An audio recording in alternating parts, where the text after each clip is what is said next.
keep learning and never give up.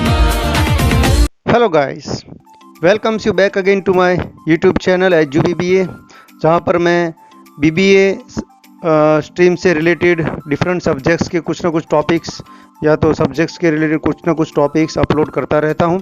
तो आज का जो हमारा टॉपिक है वो है एडवांस पर्सोनल मैनेजमेंट से रिलेटेड, जो कि TY BBA का एक बहुत ही इंपॉर्टेंट सब्जेक्ट है, जिसके अंदर एक टॉपिक है occupational hazards, industrial hazards.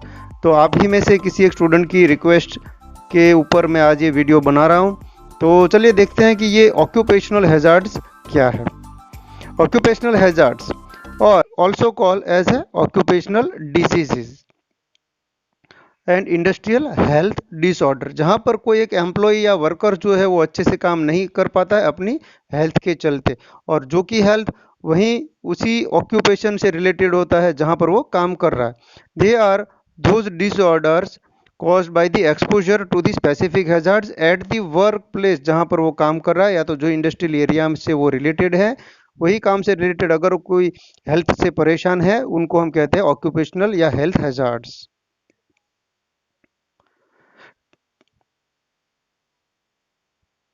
Especially there are five kind of occupational hazards or health hazards, industrial hazards: physical hazards, chemical hazards, biological hazards, mechanical hazards, and psychological hazards or psychological disorders.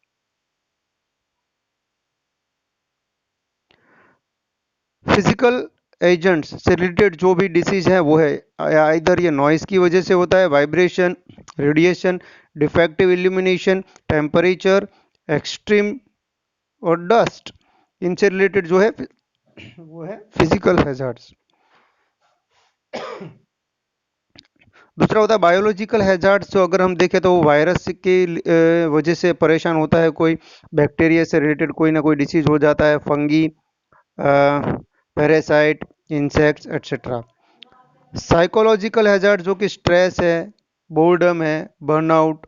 Chemical hazards में solvents, gases, vapours, fumes, mist etcetera. और lack of ergonomic principles. तो ये कुछ 5 प्रकार के यहाँ पर जो हैजार्ड्स है, चलिए देखते हैं एक के बाद एक वो डिटेल में।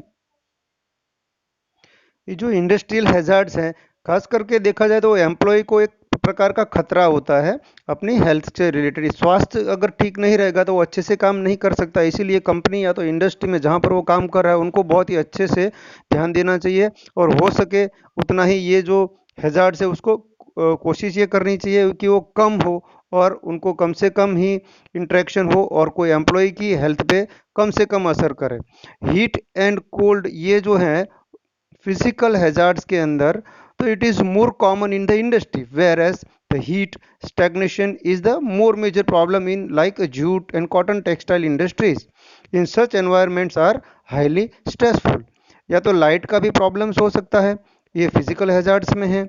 adequate and proper lighting is very much essential, very much required, highly required for the higher efficiency and good quality work। जहाँ पर देखा जाए कि अगर लाइटिंग अच्छे से हो रहा है तो वर्कर भी अच्छे से काम कर सकता है। पुअर इल्यूमिनेशन और एक्सेसिव ब्राइटनेस में कॉज द आई स्ट्रेन, आंखों पे स्ट्रेन पड़ता है, हो सकता है कि आपको हेडेक का सामना करना पड़े, और दैट में result to the accidents also. Sometimes it may also happen that the workers may be doing accidents due to improper lighting।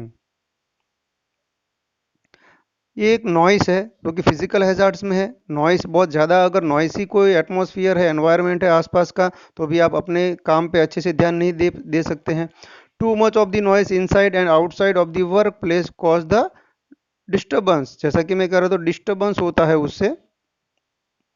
To type of effects: auditory effects, temporary और परमानेंट हियर लॉस, लोग अपनी जो सुन पाने की क्षमता है उसको खो देते हैं। नॉन ऑडिटरी इफेक्ट्स में आता है नर्वसनेस, फटीग, आपको वैसे ही थकान महसूस होने लगती है अगर बहुत ज़्यादा कोई नॉइजी एटमॉस्फेयर है तो। Interference with the communication by the speech, बहुत जोर से आपको बोलने की ज़रूरत पड़ जाती है। अल्ट्रावायोलेट रेडिएशंस जो है ये भी एक फिजिकल हैजार्ड सी है, where in welding arcs, X-rays or the radioactive isotopes are used. Exposure to radiations, तो ये भी एक प्रकार का खतरा है। कंपनी को या तो इंडस्ट्री को कम से कम इस पे ध्यान दे के हो सके उतना उसको कम करना चाहिए। दूसरा होता है केमिकल हैजर्ड्स। तो केमिकल हैजर्ड्स आप देख सकते हैं कि काफ़ी सारी अलग अलग प्रकार की इंडस्ट्रीज है, फार्मास्यूटिकल्स है, केमिकल इंडस्ट्रीज है, इसमें इस प्रकार के खतरे की होने के चांस बढ़ जाते हैं। कार्बन डाइऑक्साइड जैसे कि sulphuric acid alkalis causes the injury when it absorbs through the skin and inhaling। अगर आप कोई श्वास लेते हैं तो आपको ये इनहेल होके आपके शरीर के अंदर प्रवेश कर जाता है, तो जिससे कि आपकी हेल्थ को प्रॉब्लम हो सकता है कि ये बाहरी हिस्से में देखा जाए तो स्किल आपकी जो स्किन है उस पर भी इफेक्ट डालता है। वर्कर्स में suffer from the skin disease, asthmas, heart disease, neurological disorders and cancer. ये बहुत ही जोखिम और बहुत ही डेंजर बीमारियां हैं। तो जितना हो सके केमिकल इंडस्ट्रीज को इस पे ध्यान रख के इसको कम से कम अफेक्ट हो वैसा करना चाहिए। एम्प्लॉय या तो वर्कर जो है उनकी हेल्थ को ध्यान में रखते हुए कम से कम हो वैसा ध्यान रखना चाहिए। There effects is slow but very cumulative, बहुत ही डेंजरस हो सकता है फ्यूचर में। बायोलॉजिकल हैजार्ड्स क्या है? तो प्राइमरीली अभी जो हम कर रहे हैं वो डिजीज क्या होता है और किस प्रकार की क्या इंडस्ट्री में होता है वही हम अभी प्राइमरीली सीख रहे हैं। बायोलॉजिकल हैजार्ड्स क्या होता है?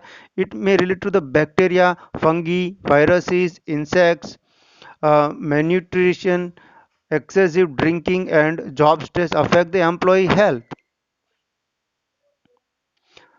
मैकेनिकल हैजार्ड्स जो है that it may be due to the protruding machinery and from moving parts and machinery, fire, explosion and electricity.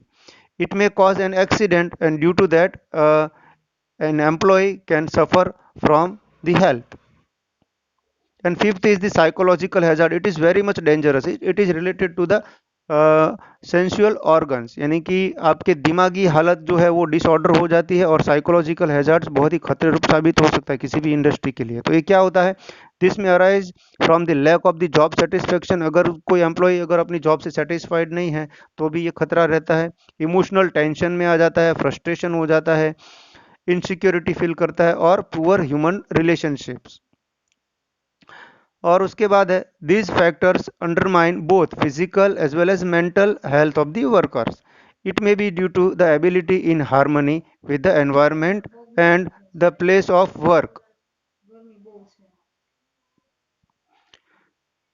It may also due to the ability in harmony with the environment at the work place. कई बार हो सकता है कि कोई worker जो है अपने एनवायरनमेंट में सेट नहीं हो सकता है, वो अपने मन से ही वहाँ पर परेशान रहता है और अपने एनवायरनमेंट के साथ तालमेल नहीं बिठा सकता है।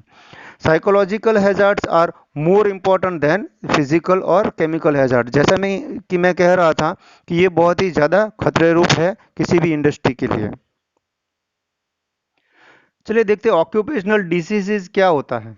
तो ऑक्यूपेशनल डिसीजेज जो है it is a health problem. It is a health problem caused by the exposure of A work place health hazards. जहाँ पर कोई व्यक्ति काम कर रहा है उसी की वजह से अगर कोई बीमारी का शिकार हो जाता है तो वो होता है occupational diseases.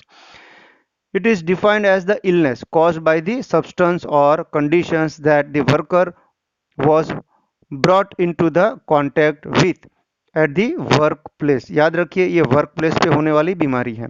Work place should be healthy in case of physically as well as mentally to the workers.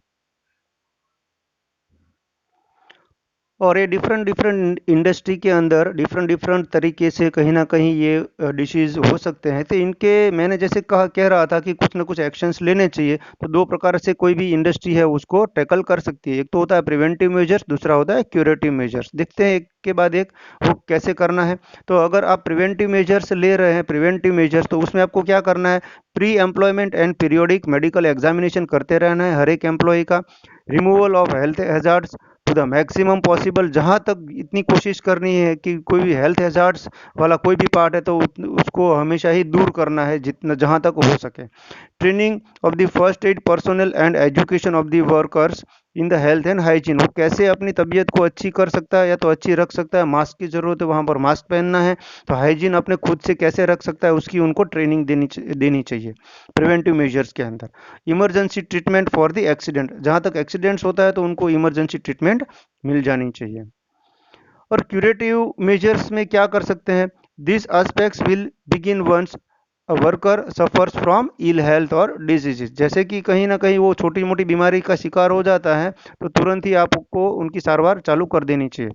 Some of the labour laws for the safeguarding the health of workers are, तो अभी जो law की बात जहाँ तक है तो government ने कुछ न कुछ चीज़ें रिस्ट्रिक्ट की है, तो वो एक के बाद एक देख लेते हैं। Restriction on the employment of woman at certain hours and places, जैसा कि आप जानते हैं कि अगर कोई लेडी है उनके लिए कुछ लेट नाइट काम करने में दिक्कत आती है और बहुत ही रिस्की हो जाता है, तो कहीं ना कहीं गवर्नमेंट ने ये भी कुछ आवर्स डिसाइड किए हैं। और प्रोटेक्शन ऑफ यंग पर्सन, अगर आप देखें तो चाइल्ड लेबर को भी मना किया गया है। Provision of the first aid and the ambulance services, जहाँ तक कुछ ना कुछ संख्या रहती है अगर आपकी वर्कर्स की या एम्प्लॉय इतने नंबर ऑफ एम्प्लॉयज़ अगर है तो आपको ये कंपल्सरीली फर्स्ट एड और एम्बुलेंस की व्यवस्था करनी चाहिए। Provisions relating to the cleanliness, disposal of waste and effluents, ventilation and temperature, dust और इवन लाइटिंग रिलेटेड काफ़ी सारे रूल्स बनाए हैं गवर्नमेंट ने, तो इसके ऊपर ध्यान दे के आपको इंडस्ट्री में इनकी व्यवस्था करनी चाहिए। तो मेरा ये मानना है कि ये जो टॉपिक है इसके बारे में कुछ ना कुछ बेसिक जानकारी जो है वो आपको मिल गई, किस प्रकार के ऑक्यूपेशनल हैजार्ड्स रहते हैं और उसको कैसे ट्रीट करना चाहिए, प्रिवेंटिव मेजर्स कैसे लेना चाहिए और क्यूरेटिव मेजर्स हम में क्या करना चाहिए। एक बार और मैं आप सबसे अपील करूंगा कि मेरी चैनल को अगर अभी तक आपने सब्सक्राइब नहीं किया तो सब्सक्राइब कर ले और कमेंट्स भी दे इसके बारे में और लाइक अवश्य करें, जिससे कि मैं आपको आगे और भी अच्छे अच्छे वीडियोस बना के अपलोड कर पाऊँ। Thank you so much.